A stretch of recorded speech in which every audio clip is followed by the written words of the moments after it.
उपस्थित प्रेमी भाई बहन, आप सभी लोग गुरु महाराज का ध्यान करते हुए मालिक के पावन कल्याणकारी नाम का उच्चारण कीजिए। प्रेम पूर्वक इन आँखों को, बाहरी आँखों को बंद करके गुरु महाराज का ध्यान करते हुए बोलिए, जय गुरुदेव, जय गुरुदेव, जय गुरुदेव, जय गुरुदेव, जय गुरुदेव, जय गुरुदेव। जय गुरुदेव नाम किसका? प्रभु का। जय गुरुदेव नाम किसका? प्रभु का। से प्रेम से बोलें, जय गुरुदेव, हर जगह मिलेंगे, जय गुरुदेव, कष्ट हरेंगे, जय गुरुदेव, कल्याण करेंगे, जय गुरुदेव, जय गुरुदेव, जय गुरुदेव। शब्द रूप से सर्वत्र घट घट में विराजमान युग मसीहा परम पूज्य स्वामी जी महाराज के चरण कमलों में कोटि कोटि नमन प्रणाम। साथ ही उनके उत्तराधिकारी एवं वर्तमान में हमारे जय गुरुदेव धर्म प्रचारक संस्था एवं ट्रस्ट मथुरा के अध्यक्ष श्रद्धेय महाराज जी को कोटिशः प्रणाम करते हुए इस सत्संग में विराजमान उपस्थित हमारे कारू काका जी, जो आश्रम के काफ़ी जिम्मेदार भूमिका में रहते हैं, ये तो बड़े सौभाग्य से आपके बीच आए हैं। और उपस्थित आप सभी प्रेमी भाई बहन, प्रेमियों, ये सत्संग की चर्चा है। सत्संग का मतलब होता है सत्य को जानना, असत्य को जानना। भाई दोनों चीज जब पता लगेगी कि सत्य क्या है और असत्य क्या है, तब हम सत्य को के साथ हो सकते हैं।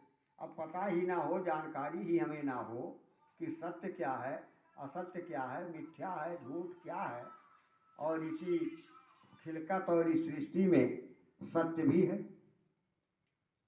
तो इस दुनिया में जो हमारी आपकी आंख और इस दुनिया को छोड़ करके चले गए, क्या होता रहा इस बीच में? हुआ यह कि वो कहते, हम लोग कहते रहे, हम भी कह रहे हैं कि ये दुनिया हमारी है, संसार हमारा है, बेटी बेटे धन दौलत खेत बाड़ी कोठी इमारत रुपया पैसा हीरे जवाहरात हमारे हैं, मेरा है मेरा है मेरा है, यही हम कहते हैं, यही सोचते हैं, इसी का चिंतन मंथन दिनों रात का है।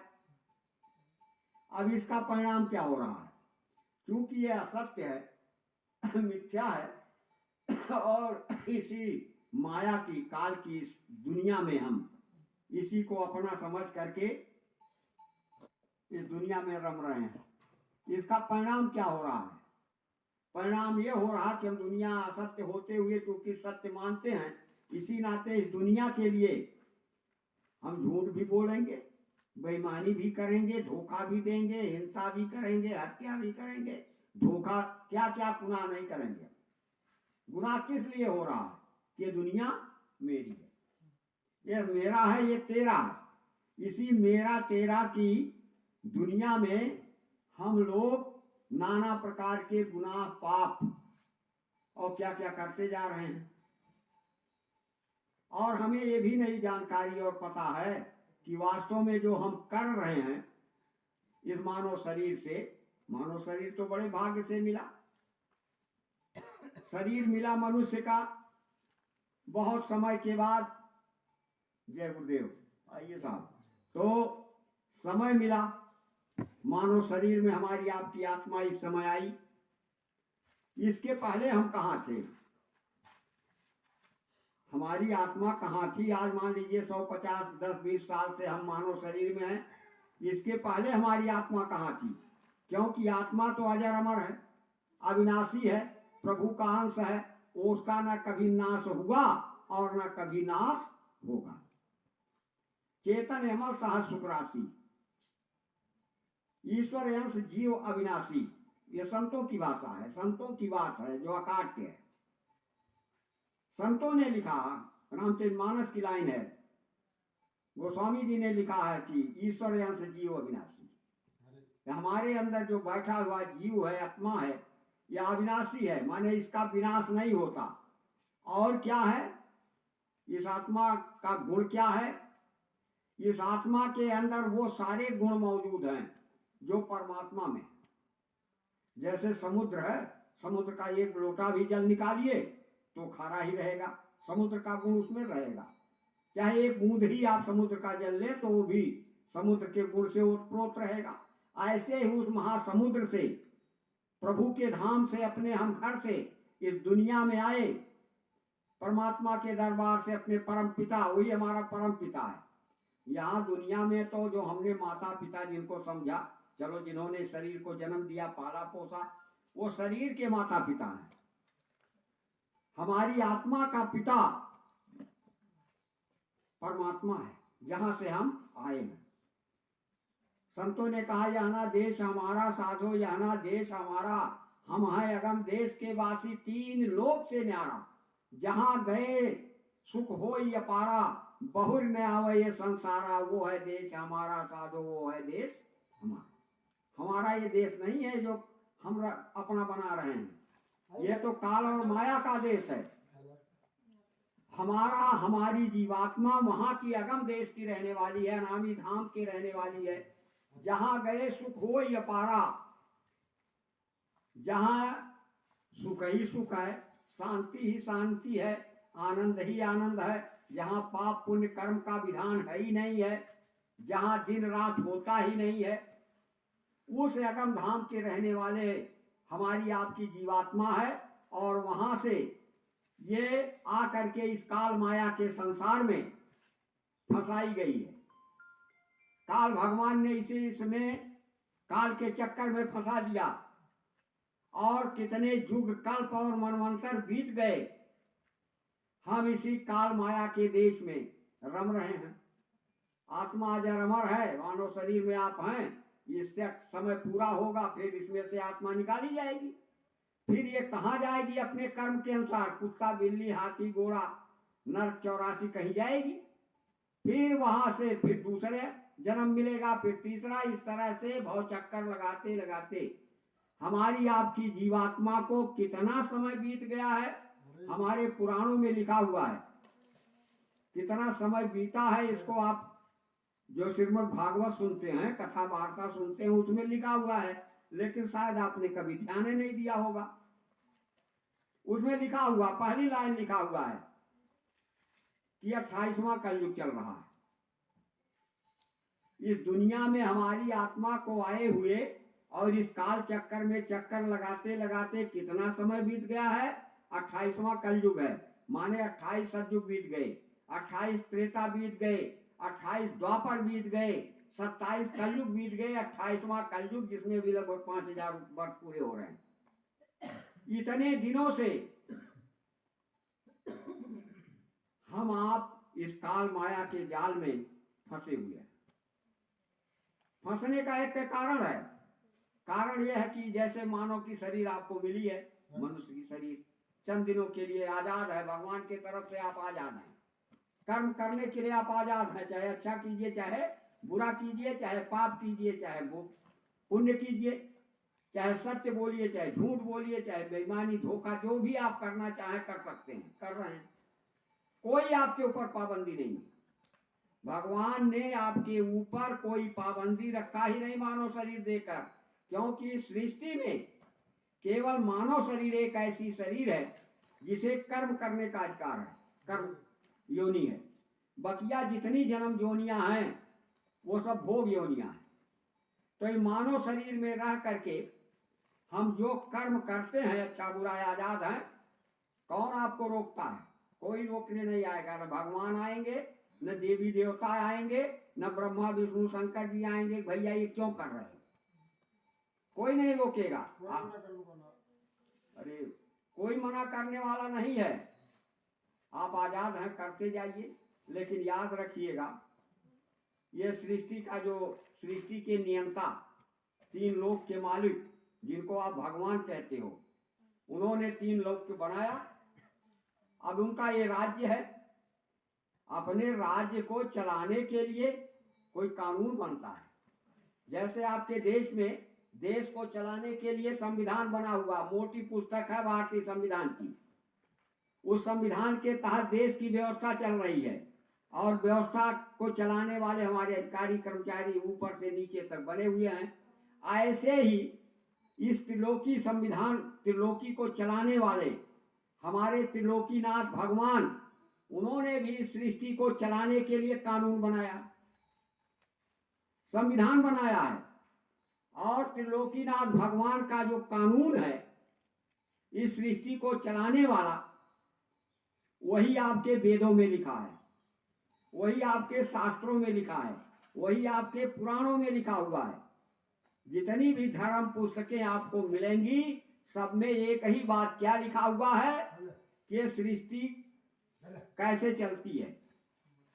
कितना आप पढ़ेंगे, कितना लिखेंगे। 4 वेद हैं, 6 शास्त्र हैं, 18 पुराण, जीवन भर पढ़ते रह जाइए, आप पढ़ भी नहीं पाएंगे। और उसका पालन करना तो लाखों कोस दूर की बात होगी।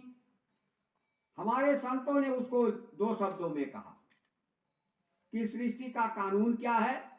2 शब्दों में कहा कि कर्म प्रधान विश्व रच राखा, जो जस करे सो त्यस फल चाखा।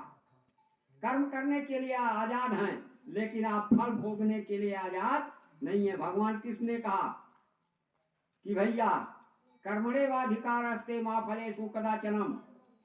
भैया उधर चला गया ध्यान ना, ये सत्संग है, यहाँ से कोई उठ के जाएगा ना, या आप हिलोगे डुलोगे, अगर अपनी शरीर हिलाओगे तो सबका नुकसान करोगे। सत्संग की बड़ी ऊंची मर्यादा होती है, और सत्संग की मर्यादा ना समझने के कारण सत्संग में रहने वाले भी आदमी ऐसे ठन ठन गोपाल हो जाते हैं, कुछ नहीं रह जाता। कहने के लिए भले आप हम कह दें, लेकिन सत्संग की मर्यादा, संत की मर्यादा, जहां गुरु महाराज का संदेश हो रहा हो, आप चले गए, आपको देख करके सभी लोगों का ध्यान उधर चला गया। अब हम चिल्लाते रहें, आपके कुछ पल्ले पड़ने वाला नहीं। ऐसे गुरु महाराज भी जब रहते थे, सत्संग सुनाते तो उसी मथुरा में लाखों की भीड़ होती थी, लेकिन उसमें से आने जाने वालों का कमी नहीं था। कोई आ रहा, कोई जा रहा, कोई बचिया रहा, तो अपना स्वामी जी कहते थे तुम अपना भी नुकसान करते हो, दूसरे का भी, अगल बगल का भी नुकसान। कितने लोग उसी सत्संग में खर्राटे भर करके सो रहे। अब जब खर्राटे भर के सो रहे, नींद आ गई, बस गिरे दूसरे के शरीर पर। दूसरे के शरीर पर जब गिरे तो उसका भी ध्यान भंग हो गया। तो सत्संग की बड़ी ऊंची मर्यादा है। ये तो गुरु महाराज की दया और मौज है, दया और मौज है कि आपको ये सत्संग चर्चा मिल रही है। क्योंकि आज तक जितने भी संत आए, उन्होंने खुद सत्संग सुनाया है, दूसरे किसी को उन्होंने अधिकार ही नहीं दिया। किसी भी संत ने कोई अधिकार नहीं दिया कुछ अपने प्रेमी को कि जाके सत्संग सुनाना। ये तो हमारे स्वामी बाबा जय गुरुदेव जी महाराज इतने दयालु, और क्योंकि सारे जीवों का कल्याण करने के लिए आए थे, इस नाते उन्होंने एक आशीर्वाद के साथ एक आदेश जारी किया कि प्रेमियों मेरे संदेश को जन जन तक पहुंचाते रहना। अब उसी आदेश के अंतर्गत उन्हीं की दया और कृपा से ये सत्संग का संदेश गुरु महाराज का आपके बीच होता है, हो रहा है, बड़े सौभाग्य से आपके बीच। तो मैं निवेदन ये कर रहा था, सत्संग की एक कड़ी है कर्म का विधान। स्वामी जी महाराज हमेशा कहते रहे, कर्म करने के लिए बच्चा आजाद हो, लेकिन फल भोगने के लिए आप आजाद नहीं हो। कृष्ण भगवान ने भी कहा कर्मणेवाधिकारस्ते मा फलेषु कदाचनम। कृष्ण भगवान ने कहा भैया, गीता का उपदेश है कि कर्म करने के लिए तो आप आजाद हो, लेकिन फल भोगने के लिए आप आजाद नहीं हो। उसका फल, उसका परिणाम भोग मेरी मुट्ठी में है।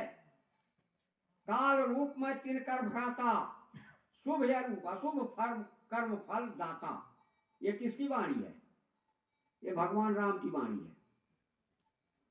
भगवान राम ने कहा कि कर्मण्येवाधिकार वो जैसा आप काल रूप में तिनकर भ्राता। भगवान राम ने कहा मैं काल रूप हूं, तिनकर भ्राता, शुभ है और अशुभ कर्म फल दाता। मैं अशुभ है और शुभ कर्म का फल देने वाला काल हूं, काल। भगवान राम ने कहा कि मैं काल हूं और महाकाल हूं। कर्म करने के लिए भैया आप आजाद तो हो, लेकिन फल भोगने के लिए आप मेरी मुट्ठी में कैद हो, बंद हो। तो हम मनुष्य हैं, कर्म करते रहे, अच्छा बुरा अच्छा बुरा, और ये जानते हैं कि कोई देख नहीं रहा, कोई सुन नहीं रहा, कोई समझ नहीं रहा। और मैं आपका ध्यान एक इस ओर ले जाना चाहता था कि जिसने इस व्यवस्था को बनाया है, संसार को बनाया, संसार को चला रहा है, उसके लिए उन्होंने कर्म का कानून बनाया। तो अपनी व्यवस्था को चलाने के लिए कुछ अधिकारी कर्मचारी भी रखे जाएंगे। जैसे देश की व्यवस्था चलाने के लिए बड़े बड़े मंत्री, मिनिस्टर, राज्यपाल, राष्ट्रपति सब बने हुए हैं, छोटे बड़े कर्मचारी यहां से दिल्ली तक। ऐसे ही सृष्टि को चलाने के लिए उसी संविधान के दायरे में रह करके सृष्टि को चलाने के लिए हमारे त्रिलोकीनाथ भगवान ने भी अधिकारी नियुक्त किया। बड़े बड़े अधिकारी नियुक्त हैं। ब्रह्मा जी बड़े भारी अधिकारी हैं बनाने वाले। तो विष्णु भगवान को राइट अधिकार मिल गया, मिनिस्टर हैं पालन करने वाले। शंकर जी को पावर है कि नहीं आप नाश कर सकते हैं। तो बड़े बड़े अधिकारी हैं। इसी तरह से 33,000 देवी और देवता और ब्रह्मा विष्णु महेश, ये सब किसके अधिकारी हैं, कर्मचारी किसके हैं? उस त्रिलोकीनाथ के, निरंजन काल भगवान के। आप लोग सत्संगी हो, ज्यादा समझ सकते हो कि निरंजन काल भगवान के ये सिपाही हैं।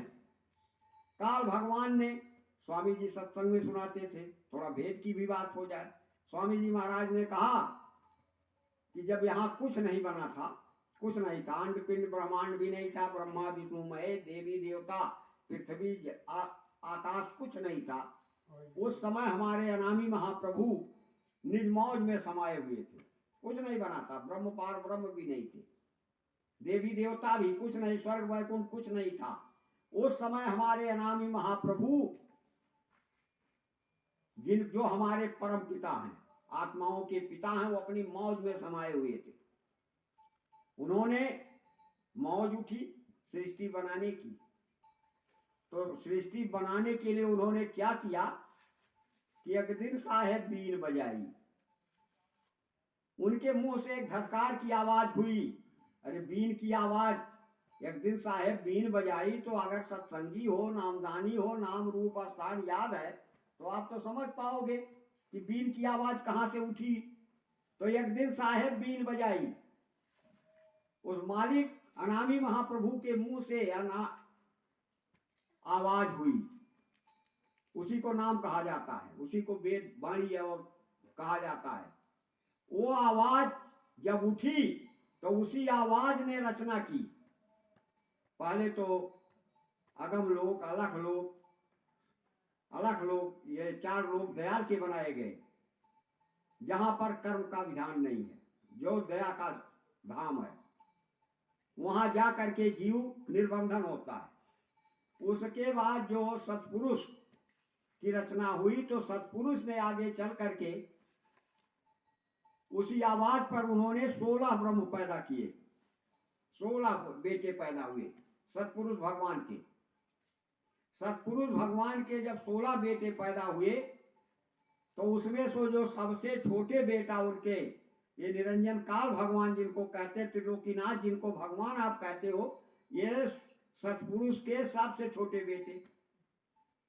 सबको अपनी अपनी जगह पर राज दे दिया गया, लेकिन ये छोटे बेटे, इन्होंने बड़ी अखंड तपस्या की।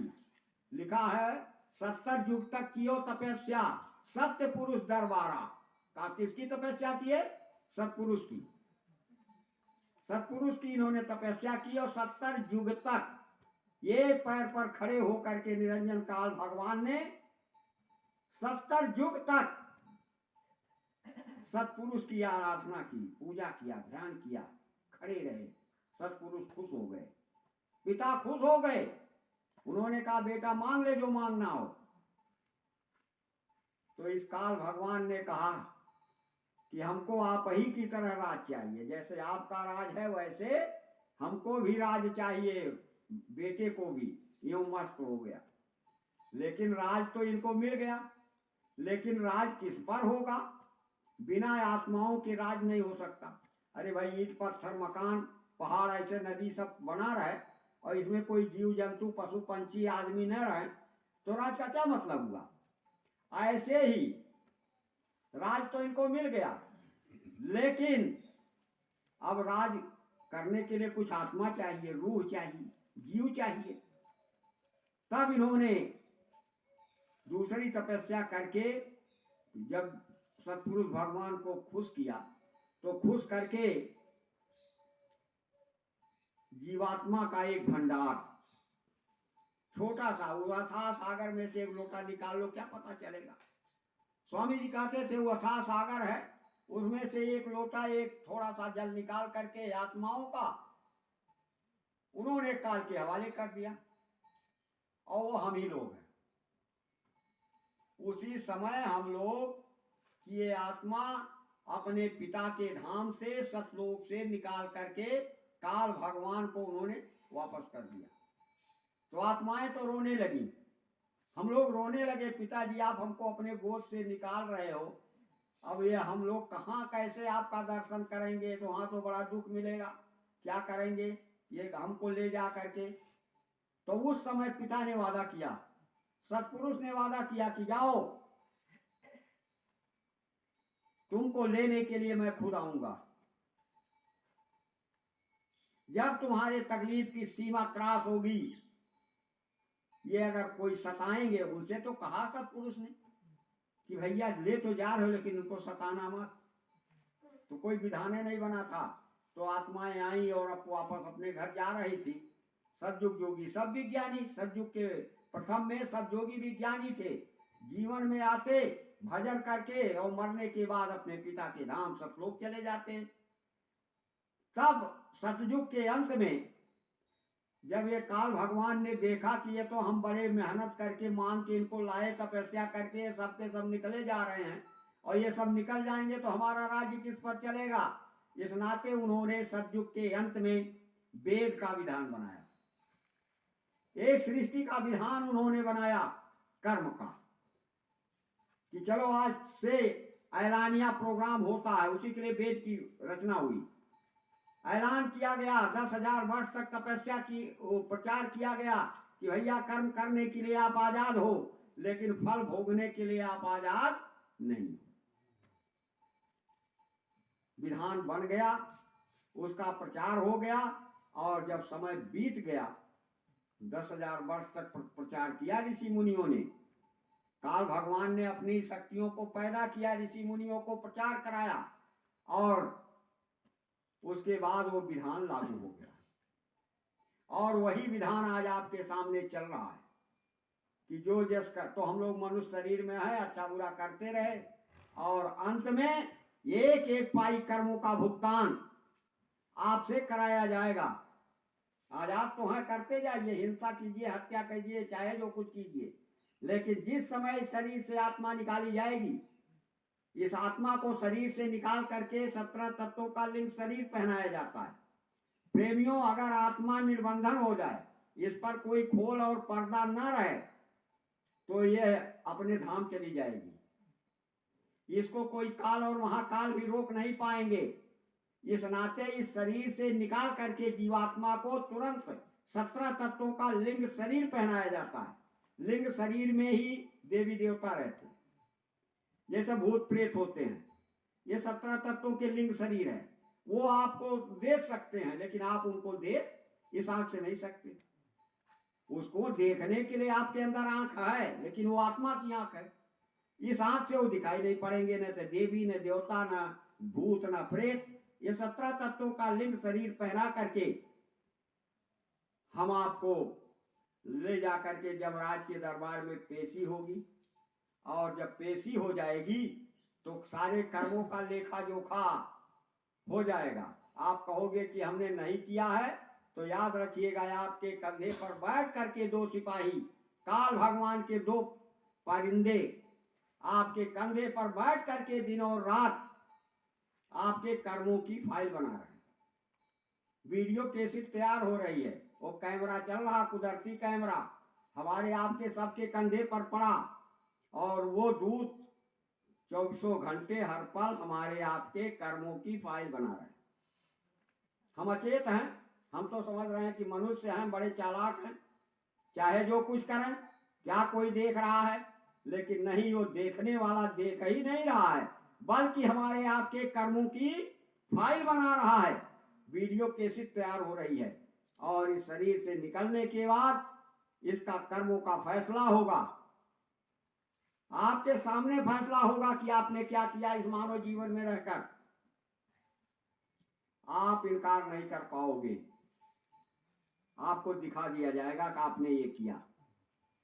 उसके बाद कर्म करने की आजादी आपकी खत्म हो गई। अब आप की आत्मा को नरक में डाला जाएगा कर्म के अनुसार। बुरा किया है, पाप किया है, हिंसा किया है, हत्या किया है, जो किया है उसके अनुसार इसको नरक में सजा मिलेगी। वहां से निकालेंगे तो फिर ये 84 लाख योनियां बनी है, पेड़ पौधे हैं, जीव जंतु हैं, पशु परिंदे हैं। इन ये 84 लाख की योनियों में इस जीव को डाला जाएगा। अगर आपने बुरा कर्म किया है तो एक एक पाई कर्मों का भुगतान आपसे कराया जाएगा। कितने युग कल्प मनवंतर बीत जाएंगे, फिर आपको ये मानव शरीर मिलने वाला नहीं है। वो तो लिखा हुआ, कबहू कर करना न देही देत ईश बिन हेत सुने ही। इस तरह से हम आपको चीखते चिल्लाते रोते कलपते कब कई युग बीत जाते हैं, जब मालिक की कभी दया हो जाती है, तब वो कुछ दिनों के लिए मनुष्य शरीर दे देता है जीव को। जीव को मानव शरीर दे दिया जाता है। जाओ भैया, एक चांस आपको दिया जा रहा मौका, इस मानव शरीर में बैठ करके महात्मा की खोज करके और इस मानव मंदिर में बैठ करके भजन कर लेना, और जीते जी अपने प्रभु परमात्मा को प्राप्त कर लेना, जिससे तुम्हारा ये जन्म मरण का चक्कर छूट जाए। इसके लिए मानव शरीर मिला है। इसलिए नहीं मिला है कि चलो इसी दुनिया में ऐसे कमाते खाते चिल्लाते रोते हुए और यहां से खाली हाथ ठन ठन गोपाल होकर के चले जाओ, कुछ हाथ में साथ में नहीं। दुनिया का सामान तो जाएगा नहीं, लेकिन प्रेमी भाई बहनों, आपके साथ जाने वाली कर्मों की गठरी होगी, और वो कर्मों की गठरी होगी या आपने भजन किया है, अपनी आत्मा को जगाया है, तो जो आत्मा का धन है, जैसे प्रेमी भाई बहनों ये शरीर है, इस शरीर को भोजन आप देते हो, सुबह शाम दाल भात चावल रोटी सब्जी जो भी है, फल फूल आप खाते हो ठूस ठूस के तीनों टाइम। अगर आपको भोजन ना मिले 10 दिन तो पता चल जाएगा। भोजन पानी शरीर को न दीजिए 10 15 20 21 दिन, तो किताबों में लिखा है कि 21 दिन के बाद आप खिसक नहीं पाओगे चारपाई से, इतने कमजोर हो जाएगी ये शरीर अगर इसको भोजन न दिया जाए 10 20 25 दिन। लेकिन ये भोजन हमने शरीर को तो खूब दिया, दे रहे हैं। बाबा जी ने मना भी तो नहीं किया कि भाई शरीर को स्वस्थ रखो, इसको भोजन दो, स्वस्थ रखो, बीमारियों से रहित रखो। स्वस्थ रहोगे तभी भजन कर पाओगे। और स्वस्थ रहने के लिए बाबा जी ने विधान बनाया है, बाबा जी ने आदेश जारी किया है, बाबा जी ने सिखाया है कि कैसे रहोगे आप तो आपके पास बीमारी नहीं आएगी। लेकिन आप हम बतिए नहीं मानेंगे, अपने मन की ठानेंगे, तो चलो बीमारियां घेरेंगी। बीमारियों का कारण होता है, आपको मैं याद दिलाना चाहता हूं, भोजन 3 किस्म का होता है जो आप खाते हैं। 3 किस्म का भोजन दुनिया में। पहला भोजन होता है सात्विक भोजन। सात्विक भोजन माने सीधा साधा, बिना पकाए, कच्चा। हमारे ऋषि मुनि क्या खाते थे?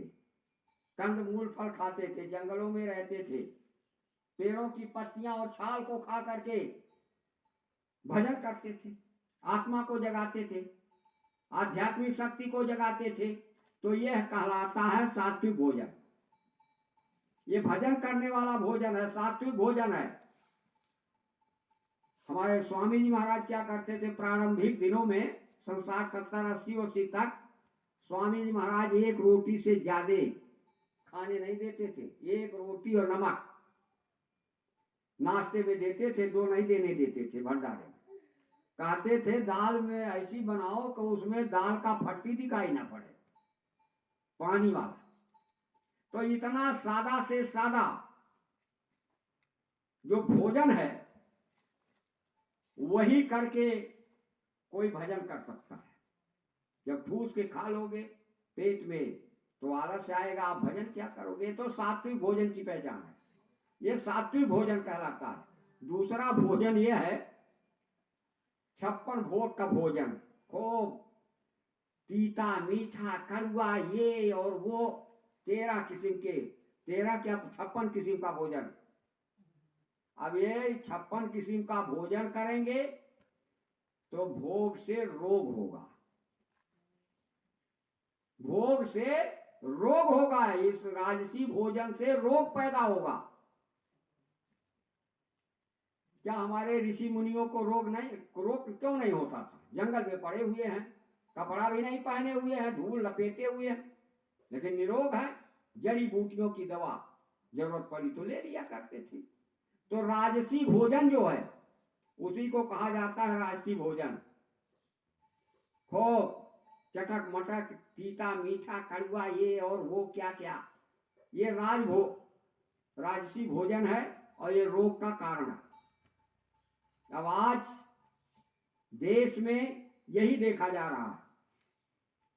हम लोगों ने सोचा, अरे हम एडवांस हो गए, हम क्या खाएंगे, क्या पहनेंगे, कैसे महल में रहेंगे, एयर कंडीशन में रहेंगे। एयर कंडीशन में आप रहोगे तो एयर कंडीशन से भी बीमारी पैदा होती है। आप तीसरे तल्ले पर रहते हो, आपका पैर जमीन पर पड़ ही नहीं रहा है, और इस धरती मैया पर जब नंगा पैर पड़ता है तो धरती मैया की एनर्जी आपके शरीर में प्रवेश करती है, शरीर स्वस्थ रहता है। अब आप आसमान में रहोगे तो जितना ये भौतिकता बढ़ती गई और जितने लोगों का खान पान ये वो होता रहा, त्यों त्यों रोगों की भरमार बढ़ती गई। ये भोग से रोग है। तीसरा है भैया अपना तामसी भोजन। तामसी भोजन में मांस, मछली, अंडा, शराब, जो कि प्रकृति के नियमों के बिल्कुल विपरीत है। प्रकृति ने, भगवान ने मनुष्य को शाकाहारी बनाया है। इसके दांत, इसके नाखून, इसकी आंख, ये आप देखेंगे शाकाहारी। और जो मांसाहारी जीव होते हैं उनके आकार दूसरा है, नाखून दूसरे किस्म का है, दांत दूसरे किस्म का है, आंख उनकी लंबी होती है, छोटी होती है। अब मनुष्य हो करके आप पशु परिंदों की इनका भोजन करोगे, आपकी आंत उसको पचा नहीं पाएगी, क्योंकि ये शाकाहार के लिए बनी हुई आपकी आंत। और इसमें मांस जब जाता है मनुष्य के शरीर में तो पचता नहीं है, वो पड़ा रहता, उसी में सड़ता है। और जब मांस सड़ेगा आंत में जा करके तो क्या क्या रोग पैदा करेगा, क्या बीमारियां पैदा करेगा, वो तो आप देख रहे हो। यही कोरोना आया, पूरी दुनिया हिल गई, सब लोग चिल्लाने चीखने लगे, वैज्ञानिक और कौन कौन राष्ट्राध्यक्ष साहब का ये चिल्लाने, खाली रोग के नाते नहीं भी लगे, धन भी चला गया। अब लॉकडाउन लग गया, सारी फैक्ट्रियां और सारे चीज बंद हो गए, आर्थिक व्यवस्था उथल पुथल हो गई, अमेरिकावाद चिल्लाने लगे। ऐसा क्यों हुआ? ये रोग क्यों पैदा हुआ? आज तक विश्व का रिकॉर्ड है, हमारे WHO विश्व स्वास्थ्य संगठन ने कहा है कि किसी शाकाहारी को कोरोना नहीं हुआ। ये मांसाहारियों को, अंडा खाने वालों को, शराब पीने वालों को रोग हुआ। अभी तो छोटा रोग है, अभी तो कुदरत ने केवल उंगली दिखाया है, इशारा किया है। प्रेमी भाई बहनों, बड़े वक्त के संदेश को सुनने की जरूरत है, समझने की जरूरत है। और अगर आप इशारा नहीं समझेंगे अभी कुदरत का, तो आगे तो वो तमाशा होने जा रहा है कुदरत का जो आपके दिल और दिमाग में नहीं है। क्योंकि हमारे स्वामी बाबा जय गुरुदेव जी महाराज, इन्होंने आज के 60-70 साल के पहले पूरा ऐलानिया करके कहते थे कि आगे ऐसा समय आ रहा है। लोग हंसते थे, लोग हंसते थे, पढ़े पढ़े लिखे लोग तो और हंसते थे पीछे खड़े होकर के। स्वामी जी बोलते थे, लाखों की भीड़ में पीछे खड़े जो विद्वान लोग थे वो बैठना भी नहीं जानते भैया। वो तो महात्मा के दरबार में जमीन पर बैठने में भी वो बेइज्जती महसूस करते, पीछे खड़े। स्वामी जी महाराज ऐलानिया कहा करते थे कि आगे वो समय आ रहा, वो खराब समय आ रहा है कि भगदड़ मचेगी, दुनिया में आग लगेगी, सबकी दाढ़ी में आग लग जाएगी। बताओ कौन किसकी बुझाएगा? वो दिन आ जाएगा। उस ये जब स्वामी जी 70-80 के दशक में कहते थे मंचों से, तो पीछे खड़े लोग हंसते थे। लेकिन आज अब ये कुदरती इशारा हुआ कोरोना के तरह, तो अब दुनिया में कोई हंसने वाला नहीं रह गया। अब नहीं दांत दिखाई पड़ रहे किसी के। अब इशारा मालूम हो गया कि बाबा जय गुरुदेव जी महाराज ने जो आज के 50 साल के पहले कहा था, वो बातें धीरे धीरे दुनिया के सामने आ रही हैं।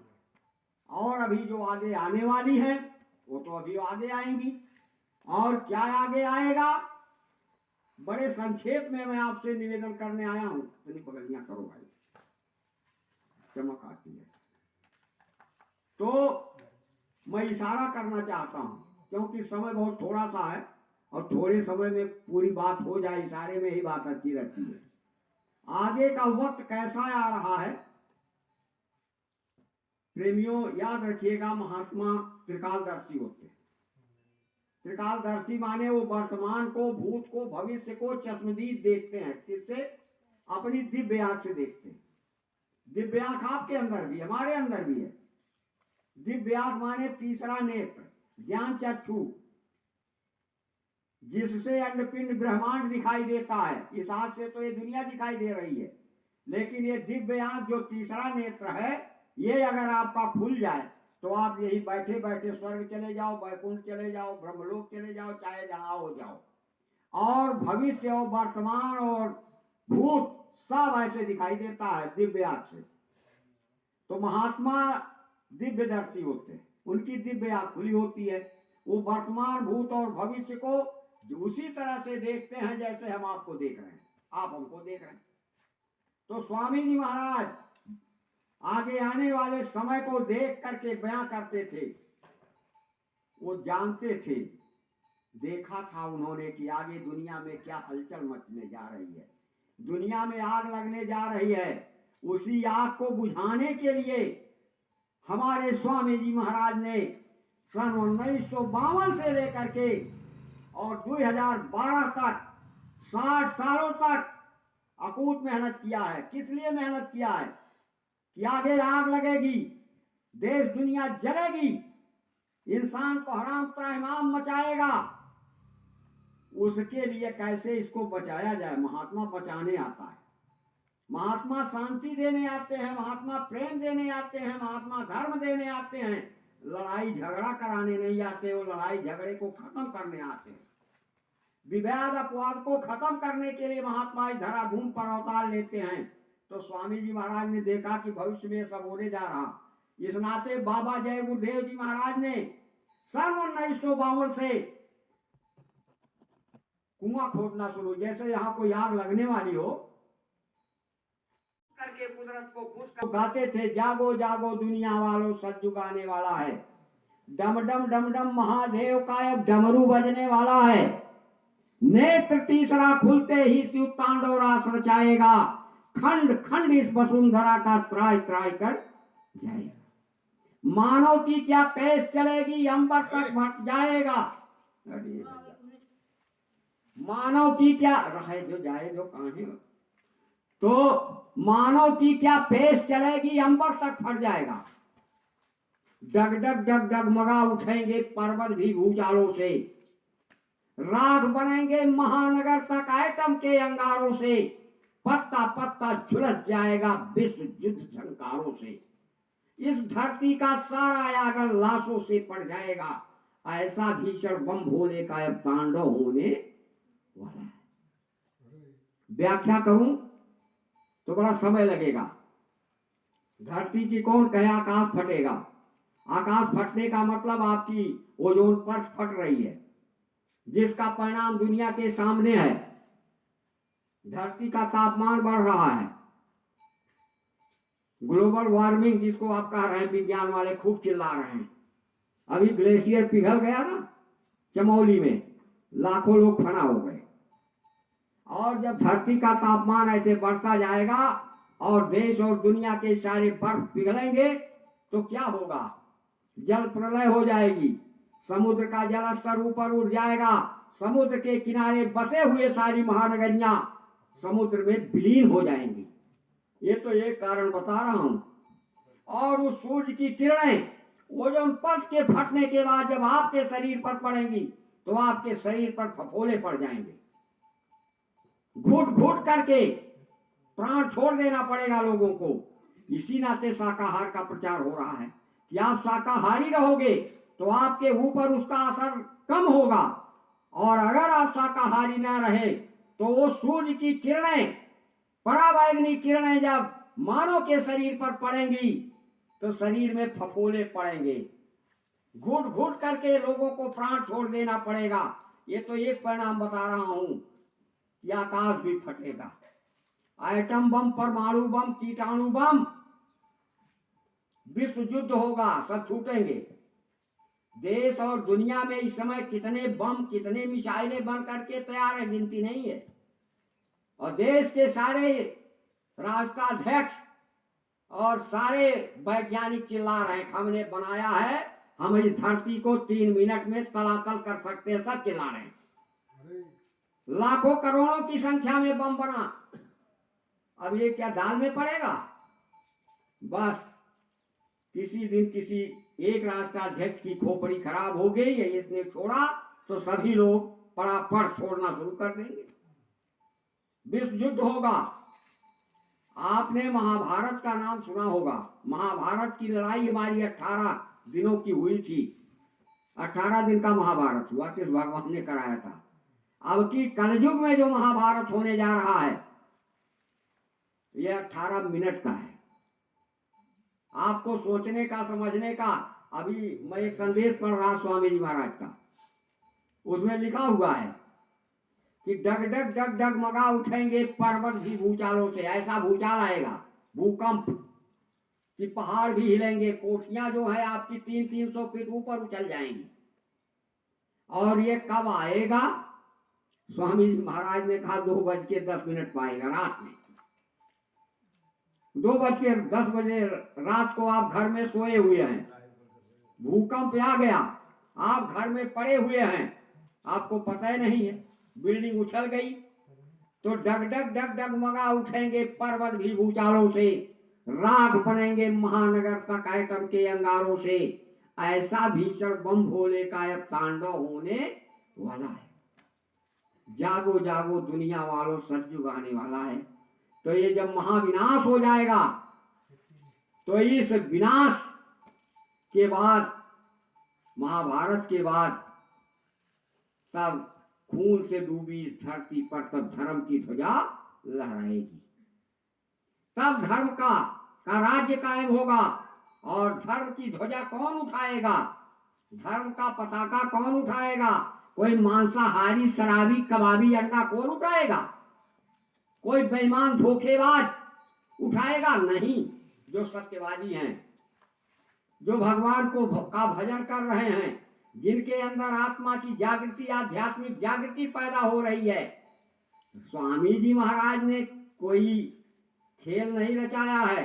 देश में आध्यात्मिक शक्तियों को जगाने का काम किया है। और आपको याद दिलाना चाहता हूं कि स्वामी जी महाराज ने कहा कि एटम बम, परमाणु बम जब छूटेंगे तो भारत की आध्यात्मिक शक्तियां एटम बम को ऐसे हाथ पर उतार कर जमीन पर छोड़ देंगी, फूटेगा नहीं। ये जय गुरुदेव राम की महिमा होगी और दुनिया देखेगी।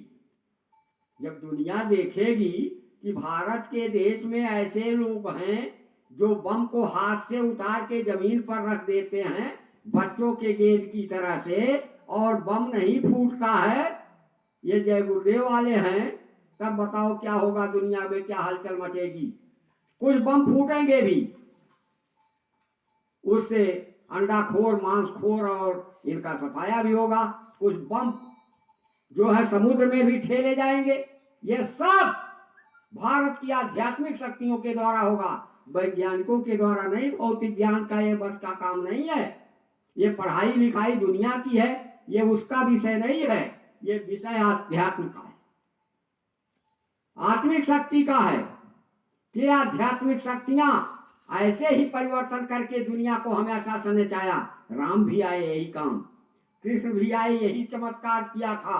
ऐसे ही इस कलयुग में स्वामी जी महाराज का आना हुआ है और उन्होंने हम सभी लोगों को बचाने के लिए, उस आग में जलने से बचाने के लिए, और फिर भैया अपनी आत्मा को जगाने के लिए कि हम नरक 84 में न जाएं, उसके लिए उन्होंने नाम की जहाज लगा दी, बूटी तैयार कर दी। स्वामी जी महाराज हमारे 1952 से बूटी तैयार कर रहे थे कि आग लगेगी तो उसकी दवा क्या है। तब जय गुरुदेव नाम जगाया और कहा कि बच्चा जब जय गुरुदेव बोलोगे उस समय पर, भीषण कोहराम के समय में, तो मैं तुम्हें मिलूंगा और बचाऊंगा। ये चैलेंज है बाबा जय गुरुदेव जी महाराज का, खुला घोषणा है।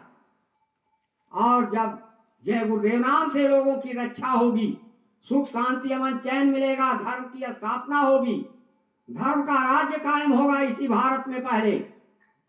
और जब धर्म का राज्य कायम होता है तो ये मुर्गी और बकरा और मछली और ये सब मारे काटे जाएंगे। ऐसा संविधान बनेगा। वो बना के गए हैं स्वामी जी महाराज, कुछ बनाना नहीं है, केवल उसे लागू करना है, समय की देर है। ना कोई हिंसा न कोई हत्या, उसका कड़ा कानून तो इतना है प्रेमी भाई बहनों, जरा कान के आप सुन लो। आपके गांव में घंटा बजेगा 4 बजे भजन के लिए, उस संविधान की बात कर रहा हूं थोड़ा सा।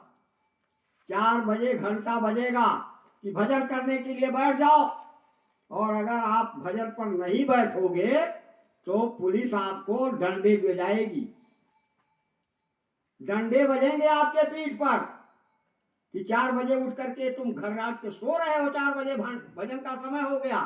यह धर्म का राज्य है। भजन के लिए कानून बनेगा। गांव गांव में घंटे, 1 घंटे मथुरा से घंटा बजेगा और हर गांव में, हर घर घर में घंटा सुनाई पड़ेगा। ये स्वामी जी महाराज जब कह रहे थे तो हम लोग तो नहीं समझ पा रहे थे कि भाई घंटा बजेगा मथुरा में और हमारे घर भी बज जाएगा। लेकिन आज तो आप देख रहे हैं इंटरनेट की व्यवस्था, और क्या व्यवस्था है, चाहिए तो ही घंटा बजाइए, सबके घर में घंटा बाजे। उस समय तो हमारे समझ में नहीं आता था, लेकिन आज बड़ी आसानी से समझा जा सकता है। तो वो समय आएगा कि मथुरा से घंटा बजेगा 4 बजे, ओ भैया सूरज जी सोते मिलोगे तो पीठ पर डंडा बरसेगा पुलिस का। तो कहने का मतलब मेरे प्रेमी भाई बहनों, ये धर्म का राज्य कायम होगा इस देश में, और बाद में पूरे दुनिया में संविधान जाएगा और पूरी धरती पर सतयुग का अवतरण होगा। पहले व्यवस्था बनेगी, उसके बाद सतयुग आएगा। दूरदर्शी आएगी तब धरा पर सतयुग लाएगी। अब ये सब बातें स्वामी जी महाराज की बहुत पहले उन्होंने कहा है। अब उस पर चलते चलते समय आपके नजदीक धीरे धीरे जैसा आ रहा उसको आप देख रहे हैं। अपने प्रेमी भाई बहनों से कहना है, निवेदन, एक ही निवेदन करना है कि आप लग के भजन करो।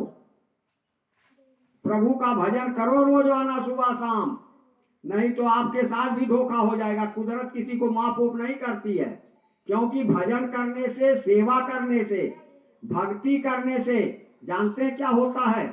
कर्म का गठरी उतरता है, पाप का नाश होता है और जीव निर्मल होता है।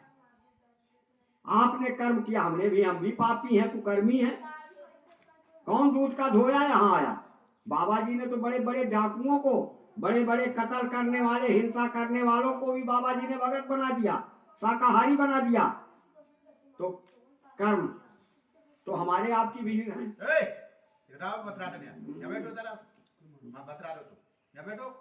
अरे चुप रहा है तो बतियाए वह जो सबका पूरा तो का सुनेंगे। अभी हम चिल्ला चले जाएंगे, हम यहाँ सुना के चले जाएंगे, उसके बाद आप लोग अपनी करते रहिए। हम तो दरबार से आए हैं सुनाने, सुना के चले जाएंगे। उसके बाद आप कभी कहोगे कि हम जानते नहीं थे, हमको किसी ने सुनाया नहीं था, तो याद रखिएगा ये भी वीडियो कैसेट आपके सामने दिखाई पड़ेगी। स्वामी जी कहते थे कि आप जाओगे जमराज के दरबार में तो कहोगे हमको किसी ने समझाया नहीं, आपने हमको किसी को समझाने के लिए भेजा नहीं। तो उस समय ये सत्संग की रील दिखाई जाएगी। ये देखो आपके लिए हमारे बंदे गए थे, हमारे भगत गए थे, महापुरुष गए थे और आपको समझा रहे थे, तब आप क्या करोगे? निरुत्तर हो जाओगे। इसी नाते स्वामी जी महाराज ने कहा कि आदमी ना मिले तो पेड़ पौधों को सुना दो, वो गवाही देंगे। तो संदेश गुरु महाराज का समय और वक्त से आपके बीच में बड़े गंभीरता पूर्वक चिंतन मंथन के साथ रखा जा रहा है कि वक्त आगे का खराब है और आप इससे सावधान। इसका एक रास्ता है, बिना हरिभजन न जाई कलेसा, बिना प्रभु का भजन किए ये कष्ट दुनिया के, लोक के, परलोक के कोई जाने वाले नहीं। अब भजन किसे कहते हैं? दुनिया में तो कोई नाच गाना कर रहा, कोई किताब पढ़ रहा, कोई नाटक इधर उधर, कहते हैं हम भजन कर रहे हैं। अरे वो भजन नहीं है, वो भजन की नकल है। अखंड भजन, वो जो आवाज, आसमानी आवाज प्रभु के दरबार से, मुखारबिंद से 24 घंटे इस मानव मंदिर में हो रही आवाज, आ रही आवाज झूर से तुझको बुलाने के लिए, उस आवाज, वही आवाज इस आत्मा का भोजन है। इस आत्मा का भोजन ये दाल चावल रोटी सब्जी नहीं है, वो आवाज ही इसका भोजन है। यानी उसी आवाज को सुनने का नाम भजन है और भजन ही आत्मा का भोजन है। जब आत्मा को भोजन मिलेगा तब आत्मा बलवान होगी, आपको होश आएगा, आपके अंदर ज्ञान पैदा होगा, तब ये मेरा तेरा करते हुए जो आप जीवन बिता रहे हो गफलत में, ये सार्थक होने लगेगा। तब ज्ञान होगा, होश आएगा और तब जीवन सार्थक बनता है। ये प्रैक्टिकल विज्ञान सिद्ध बातें हैं कि जब आप उस आवाज को सुनोगे, भजन करोगे जैसा बाबा जी ने बताया, तो आपके विचारों में परिवर्तन आएगा, आपके कर्म में परिवर्तन आएगा, आपके अंदर मानवीय गुणों का विकास यानी प्रभु की सत्ता का प्रादुर्भाव होगा। वह सब कुछ है, प्रभु ने आपको सब कुछ दिया है, लेकिन अब उस पर आवरण कर्मों का है। वो कर्मों का आवरण हटेगा भजन से, ध्यान सुमिरन से, सेवा से, तो निर्मलता आएगी, पवित्रता आएगी, आपके अंदर अनुभूत पैदा होगी। आप खुद चिल्लाओगे, हमसे ज्यादा चिल्लाओगे, लेकिन भजन करोगे तब। इस नाते निवेदन है आप सभी लोग भजन में लगें। और गुरु महाराज ने कहा भैया शाकाहार का प्रचार करते रहना, तो शाकाहार की रैली कभी कभी तो निकालते रहिए। जब भी कोई समय मिले 10-5 ही लोग, हमारी देवियां हैं, बहनें हैं, बच्चे हैं, सबके हाथ में झंडा पकड़ाइए, जैकेट पहनाइए जय गुरुदेव का, और झंडा ले करके गांव गांव में कभी कभी तो जय गुरुदेव नाम की अलग जगाते रहिए। तब तो ये पता चलेगा कि बाबा जी के भी भगत थे यहाँ।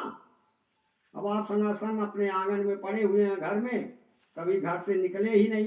तो महाराज जी का इस समय आश्रम से यही आदेश निर्देश है कि समय समय पर आप शाकाहार की रैली निकालते रहिए। और उसके साथ जो विशेष निवेदन है महाराज जी का, वो बड़े ख्याल से सुनिए। हमारे देश के जो बच्चे हैं, नौजवान, ये संस्कार विहीन होते जा रहे हैं। संस्कार विहीन का मतलब यह है कि ये न माता पिता की बात मानेंगे, न बुजुर्ग की बात मानेंगे, बस अपने मन की ठानेंगे। नैतिकता खत्म हो गई, चरित्र खत्म हो गया। माता पिता ने पाला पोसा, पढ़ाया लिखाया, और अधिकारी कर्मचारी आपको इंजीनियर और डॉक्टर और क्या क्या बना दिया। और जब आप डॉक्टर, इंजीनियर और डीएम साहब बन गए, बेटा साहब, तो अब बाप को बाप कहने में उनको शर्म आ रही है। इस समय देश की यही स्थिति है। यही माँ बाप ने फटे हाल रहकर अपने बेटे को डीएम बना दिया। माँ ने तपस्या किया, सेवा किया साहब, लेकिन जब डीएम हो गए, इंजीनियर और डॉक्टर और क्या क्या हो गए, तो माता को माता कहने में शर्म आ रही। क्यों शर्म आ रही है? क्योंकि अब उनकी देवी जी भी तो वही हैं, वो भी तो इंजीनियर है, डॉक्टर हैं। अब दोनों प्राणी चले गए वहां कर्नाटक। अब वहां से और यहाँ माता पिता बूढ़े। हमारे यहाँ की कहानी बताऊं, अब बूढ़े माता पिता हैं, अब रोटी बनाते हैं माता जी, 80 साल की बुढ़ी, अब रोटी जल जाती है, आंख से दिखाई नहीं पड़ता। अपने बहू को फोन करती वहां कर्नाटक में, अरे बहू जी क्या करें, अब 80 साल की उम्र हो गई, अब रोटी दिखाई नहीं पड़ता है, रोटी जल जाती है। तो वहां से फोन आता है, तो वो अपने पति महोदय से कहती है, इंजीनियर साहब से, अरे किसका फोन है? अरे माता जी का। अरे माता जी से कह दो कि यहाँ मत आएंगी, जा करके वहीं हम पैसा भेज देंगे, वो अपना काम करें, अगर ना हो पावे तो चले जाएं वृद्धाश्रम में, चले जाएं वृद्धाश्रम में।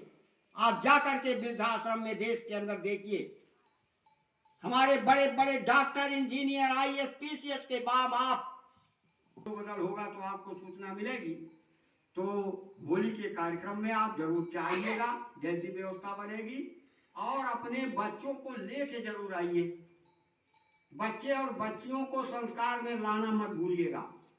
हमारे स्वामी जी महाराज भी अपने सत्संग में कहा करते थे कि तुम झोला उठा के अकेले अकेले चले आते हो, बच्चों को नहीं लाते हो, उनका संस्कार बिगड़ जाएगा। तो वही बच्चा आपके पीठ पर बुढ़ौती में जब डंडा बजाएगा तो चिल्लाते और होगे। बहुत सी कहानियां हैं। हमारे कलकत्ते के सेठ जी रहते थे, उनके बच्चे नहीं थे। स्वामी जी से कहने लगे कि स्वामी जी एक बच्चा दे दीजिए।